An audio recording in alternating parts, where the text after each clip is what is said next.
US કેનેડામાં રહેતા ભારતીયો માટે એડવાઇઝરી છે તે બહાર પાડવામાં આવી છે। ભારત સરકારના વિદેશ મંત્રાલયે બહાર પાડી છે એડવાઇઝરી।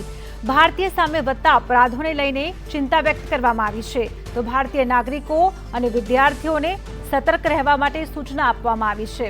ભારતીય મંત્રાલયે કેનેડા સરકારને તપાસની અપીલ કરી છે, તો વિદેશમાં વસતા ભારતીયો માટે MADAD.gov.in पर संपर्क કરી શકાશે। તો ભારત દ્વારા એડવાઇઝરી બહાર પાડવામાં આવી છે, ખાસ કરીને અમેરિકા અને કેનેડામાં જે પ્રમાણે છેલ્લા ઘણા દિવસોથી હિન્દુઓ પ્રત્યે જે ગુનાઓ વધી રહ્યા છે તેને લઈને ભારત સરકારે એડવાઇઝરી બહાર પાડી છે। વધુ વિગત મેળવીશું, संवाददाता अजय यादव जोड़ाई चुक्या है। जी अजय जी, पिछले काफी दिनों से कनाडा और अमेरिका में हिट क्राइम की जो वारदात है वो बढ़ती जा रही है। भारत ने एडवाइजरी जारी की है, क्या क्या कहा गया है उसमें?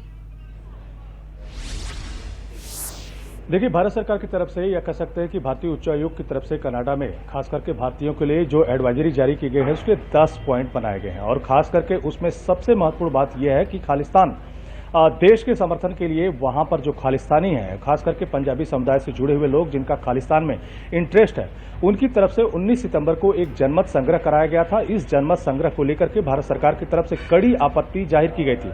हालांकि कनाडा सरकार की तरफ से यह आश्वासन दिया गया था कि भारत विरोधी किसी भी गतिविधि को वहां पर पनपने नहीं दिया जाएगा। बावजूद इसके जब जो जनमत संग्रह 19 सितंबर को कराया गया उस पर किसी तरह की रोक कनाडा सरकार को नहीं लगाई गई थी, जिस पर भारत सरकार ने आपत्ति जाहिर की थी और यह कहा था कि यह भारत विरोधी गतिविधि है।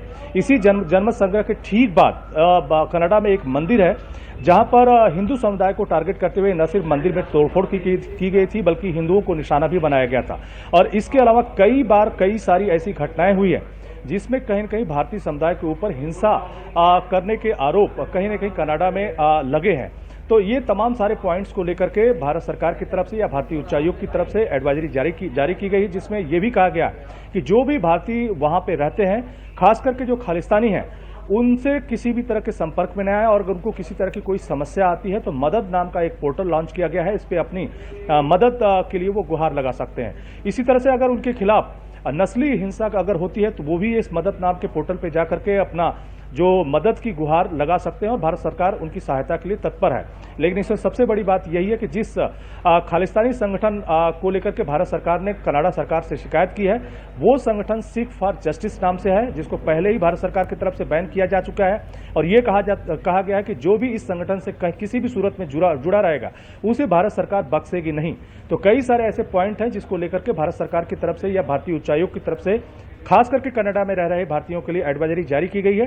और इसमें यह भी कहा गया है कि किसी भी सूरत में किसी भी संकट की होने की स्थिति में वो उच्चायोग से संपर्क कर सकते हैं, मदद नाम के पोर्टल पर जा सकते हैं, उनके लिए नंबर जारी किया गया है। लेकिन सिख फॉर जस्टिस को लेकर के भारत सरकार या भारतीय उच्चायोग काफी सख्त है। जी बिल्कुल से तमाम जानकारी के लिए शुक्रिया।